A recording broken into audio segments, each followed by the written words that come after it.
Hi friends, எல்லோரும் எப்படி இருக்கீங்க? நல்லா இருக்கீங்களா? ஃப்ரெண்ட்ஸ், சப்ஸ்கிரைப் பண்ணுங்கள் ஃப்ரெண்ட்ஸ். வீடியோ கடைசி வரை ஸ்கிப் பண்ணால் பாருங்கள். சிக்கனை பிடிக்காதவங்கன்னு யாரும் இருக்க முடியாது. அதுவும் சில்லி சிக்கனை எப்படி செய்யலாம் பார்க்கலாம். இந்த சில்லி சிக்கனுக்கு போன்லெஸ் சிக்கன் பீஸாக எடுத்துக்கிட்டிங்கன்னா நல்லாயிருக்கும். சுத்தம் செய்து வச்ச போன்லெஸ் சிக்கனோட 3 ஸ்பூன் கார்ன்ஃப்ளவர் மாவை சேர்த்துக்கலாம். ஒரு முட்டையை உடச்சி நல்லா கலக்கிக்கிட்டு அதில் ஒரு பாதி அளவு சேர்த்துக்கலாம். இப்போ சிக்கனுக்கு தேவையான அளவு கொஞ்சமாக உப்பு சேர்த்துக்கலாம். கூடவே 1/2 ஸ்பூன் இஞ்சி பூண்டு பேஸ்ட் சேர்த்து பிசைஞ்சு எடுத்துக்கலாம். நல்லா பிசைஞ்சு கொடுத்ததுக்கப்புறம் நம்ம சிக்கனை 1/2 மணி நேரம் ஊற வச்சுக்கலாம்.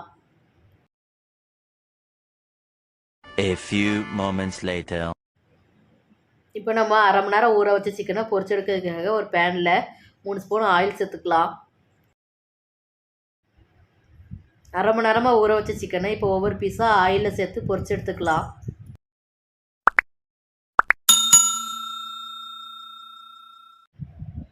சிக்கன் ஒரு புறம் நல்லா வெந்து வந்துருச்சு. இப்போ மறுபுறம் நல்லா திருப்பி விட்டு பொரிச்சு எடுத்துக்கலாம்.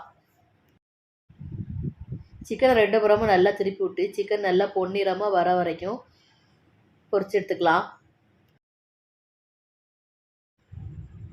சிக்கன் நல்லா பொன்னிறமாக பொரிஞ்சு வந்துருச்சு. இப்போ அதில் இருக்க ஆயிலை வடிச்சிட்டு சிக்கனை நம்ம தனியாக எடுத்து வச்சுக்கலாம்.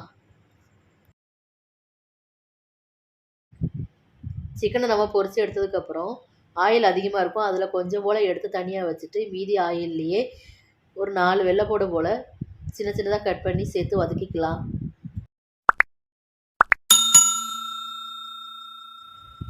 இந்த வெள்ளைப்பூடை வதக்கிட்டு இருக்கும் போதே அது கூடவே பொடியாக கட் பண்ண 2 பச்சை மிளகாவும் சேர்த்து வதக்கிக்கலாம். சின்ன சின்ன க்யூப்ஸாக கட் பண்ணி எடுத்த ஒரு பல்லாரியை சேர்த்து வதக்கிக்கலாம். இந்த சில்லி சிக்கனில் நீங்கள் குடமிளகாய் சேர்க்கறதுனால சேர்த்துக்கோங்க. வெங்காயத்தை நீங்கள் முழுமையாக வதக்கணும்னு அவசியம் இல்லை. லைட்டாக பரட்டி எடுத்துகிட்டு அதுக்கப்புறம் நீங்கள் பொரிச்சு எடுத்த சிக்கனை சேர்த்துக்கலாம். இப்போ இந்த சிக்கனோட நம்ம கொஞ்சமாக வினிகர் ஆட் பண்ணிக்கலாம். கூட சோயா சாஸ் ஆட் பண்ணிக்கலாம். இப்போ நம்ம டொமேட்டோ சாஸையும் ஆட் பண்ணி கலந்து விட்டுக்கலாம்.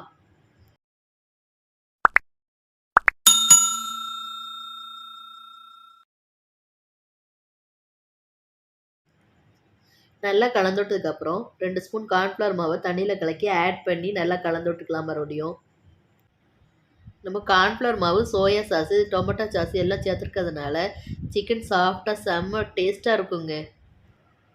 இந்த சில்லி சிக்கனுக்கு தேவையான அளவு உப்பு சேர்த்து நல்லா கலந்து விட்டு இந்த சில்லி சிக்கனை இறக்குற ஸ்டேஜில் மல்லியில தூவி இறக்கிக்கலாம். இந்த மாதிரி சில்லி சிக்கன் செஞ்சு கொடுத்தா யாருக்கு தாங்க பிடிக்காது? எல்லோருக்கும் பிடித்தமான ஒரு அருமையான சில்லி சிக்கனுங்க.